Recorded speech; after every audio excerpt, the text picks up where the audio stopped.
So where are we now in our investigation of the papacy of Pope Gregory XIII? So far, we've looked at the background of the Boncompagni and how they established themselves at Bologna and also further to the south in central Italy at Arezzo, Viso, and Foligno. In Rome, I asked Prince Niccolo Boncompagni Ludovisi, who is the 11th great-grandson of Pope Gregory XIII, to say a few words about turning points in his family's history. But basically, there's been external forces throughout history that this family has had to cope with. I wonder if you can single out two or three that strike you as particularly important. Well, going back in the time, the first important strike was when we came down from Germany, and following the Emperor Otto II, and then were placed here in central Italy. And that lasted several hundreds of years. The second part was when an ancestor of mine, whose portrait here, was appointed as a pope. Gregory XIII brought up the papacy. And therefore a complete change of the destiny of the family. It really is a remarkable honor to be able to discuss the reign of Gregory XIII with Prince Niccolo Boncompagni Ludovisi, the Pope's direct descendant. Well, in our lecture so far, we've also talked about how Gregory XIII used the family's symbol of the dragon, an allusion to the Germanic roots of the Boncompagni and their earlier surname Dragon von Sachsen, or Dragoni in Italian, in a remarkably creative and forceful example of branding. Now, to be sure, with the dragon, the Boncompagni had a lot more to work with than many of their noble peers, whose, and I'm being non-technical here, but whose arms centered around geometric shapes or stripes or stars or the like. And we also talked about Gregory XIII's management style, one that relied on a very tight-knit circle of advisors, namely his son Giacomo and two cardinal nephews. We finished with the briefest of discussions of the general tendencies of Gregory's reign. And now, one of the major challenges Gregory XIII faced was widespread banditry, especially in the rural areas. Now, banditry was endemic in Renaissance Italy, but some of Gregory's own policies contributed a bit to it. Let me explain. In truth, Gregory XIII strained the papal treasury with his spending on public works, also subsidies to the princes and kings in Catholic countries, and also on his many colleges and foundations, which we'll talk about in a second. So, as a result, Gregory was forced to raise additional money, additional revenue from papal monopolies and customs, and he also used his considerable legal and administrative skills to obtain the reversion of papal lands wherever the title seemed defective. And this, however, resulted in dispossessed and disgruntled nobles who in turn might take up banditry. It's interesting to take a look at the social background of these bandits. Many of them, as we'll see, are of very high status indeed. So, in his latter years, Gregory XIII saw serious disorder and lawlessness, not just in the rural areas, but also in Rome itself. Now, as it happens, we are exceptionally well informed on the physical state of Rome in the time of Pope Gregory XIII. For a start, here is a well-known plan of the city by the military surveyor Leonardo Buffalini, and it dates to the year 1551. It was the first printed map of the Eternal City, and for any number of reasons, it serves as a landmark in the history of city plans. Now, interestingly, Buffalini's plan incorporates antiquarian information, including ancient monuments that had disappeared, as well as contemporary features. Then, in 1574, we have a great reconstruction of ancient Rome, engraved by Etienne du Perrac, also known as Stephanus du Perrac.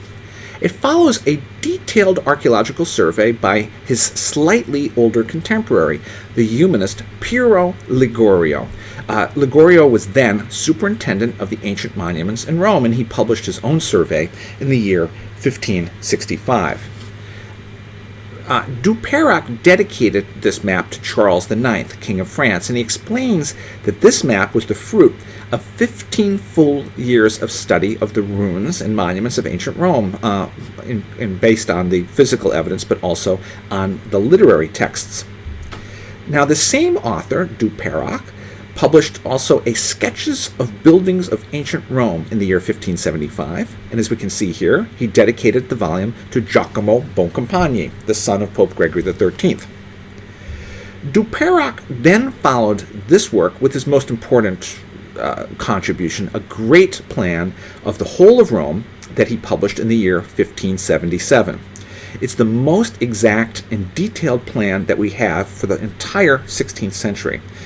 Indeed, the value of this map is greatly enhanced by the specific fact that it was made in 1577, which was before the great changes brought about by Gregory XIII's direct successor, Pope Sixtus V, who reigned from 1585 to 1590. But there's more. The French philosopher Michel de Montaigne kept a diary of his travels in Italy in the years 1580 and 1581, and so he gives us an excellent description of Rome in the time of Gregory XIII. Now, oddly, Montaigne complains of the absence of pictures and statues in the churches of Rome, which shows how tastes are going to change in the 17th century. But Montaigne, even as a tourist, was able to visit a remarkable number of sites in Rome. Chief amongst those were the gardens in Rome, those of Cardinal Este on the Quirinal, and also the garden you see here, that of Cardinal Alessandro Farnese on the Palatine.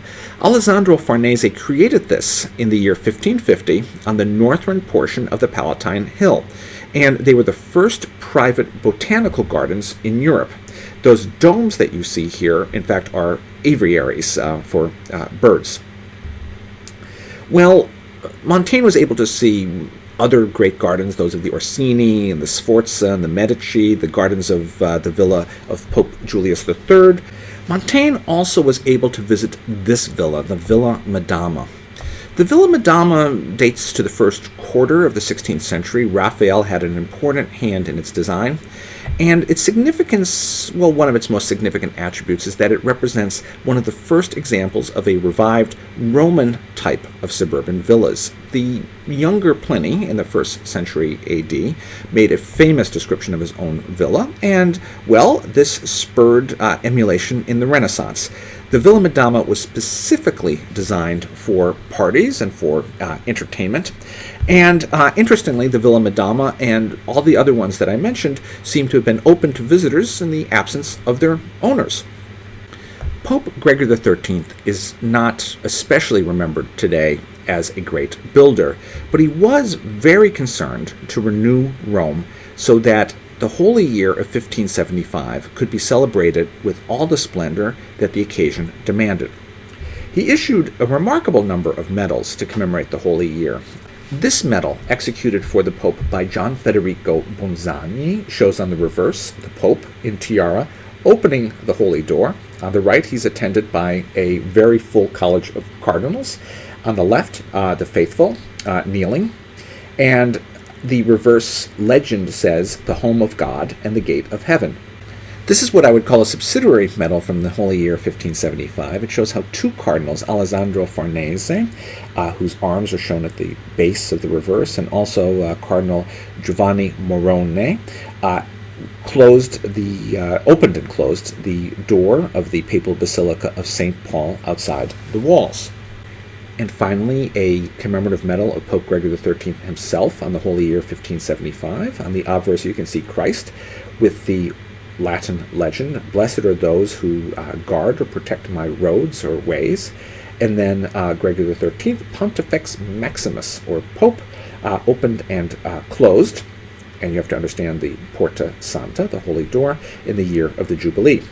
Well, these medals just go to show the importance that Gregory XIII placed on the Holy Year of 1575. For Rome, he issued the papal bull De Edificiis, or on buildings. It's a decree which defined the legal framework for managing the urban development of the city. And in a very recent book, Dorothy Metzger-Habel has shown that this papal bull turned out to be a key piece of legislation for the urban development of the city. This papal bull not only allowed but even encouraged the expropriation of properties that were adjacent to new building that was guaranteed to embellish the city and thereby improve the quality of urban life. And this would be very consequential, as Hobble shows, for the building process in Baroque Rome. But as for the actual building, Pope Gregory XIII, in his turn, commissioned a series of conduits, and after these conduits was named the Via dei Condotti, one of the most famous streets in Rome that leads to the Spanish Steps and is lined on either side by some of the poshest shops in the Eternal City. And Gregory XIII also commissioned a whole series of fountains, and this would be a turning point in the hydrology of the city. Almost all the fountains that Pope Gregory XIII commissioned were designed by Giacomo della Porta, though some were modified later on by Gian Lorenzo Bernini. Two of these fountains are in the Piazza Navona. You can see them here. The southern end of the piazza, also known as the Stadium of Domitian, is at the top of the photo, and the northern end is at the bottom. Here is the one at the southern end, as it looked in the late 17th century. And here is what it looks like today. There's also a major fountain in the Piazza della Rotonda, the piazza that is before the Pantheon. This too, designed by Giacomo della Porta. And I can't resist a photo of myself talking to Mary Beard in front of this fountain. And here is what it looks like today. The obelisk, as you see noted here, was added in the early 18th century by Pope Clement XI. It came from an old temple of Isis that was nearby in the Campus Martius. Gregory XIII also rebuilt an old Roman bridge, a very problematic Roman bridge, which he dedicated to the Virgin Mary. Today it's known as the Ponte Rotto, or Broken Bridge. Why? Because it was permanently swept away in a flood of 1598. You can see its position here in the Tiber River, just south of the Tiber Island. The fact that it was set obliquely in the river seems to have caused any number of problems. Here's an elevation of the broken bridge as it looks, well, today. This is a sketch from the year 2002 with the papal arms of Gregory XIII visible at upper right.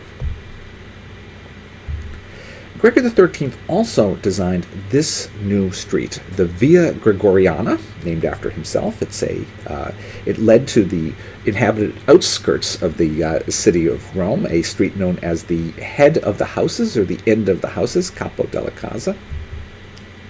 And here is the Via Gregoriana as it looks today. And the most famous building on the Via Gregoriana is this structure, the Biblioteca Herziana, which is the premier art history library in the city of Rome, and it is a reuse of a late 16th century palace that the painter Federico Zuccari and his brother built for themselves.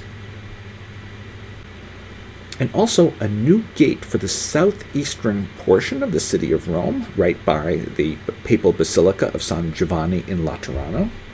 And here is the gate as it appeared in the late 18th century to Giuseppe Vazzi. Pope Gregory XIII was also very concerned about having a steady supply of food into the city of Rome.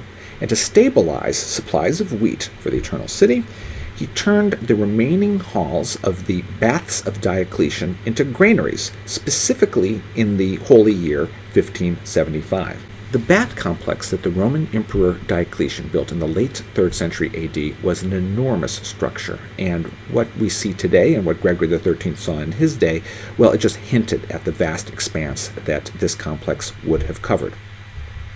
And here is his dedicatory inscription, talking about how he had set up a horeum, a granary, in the Baths of Diocletian, specifically for the Jubilee year. And this just gives a hint of the structure involved.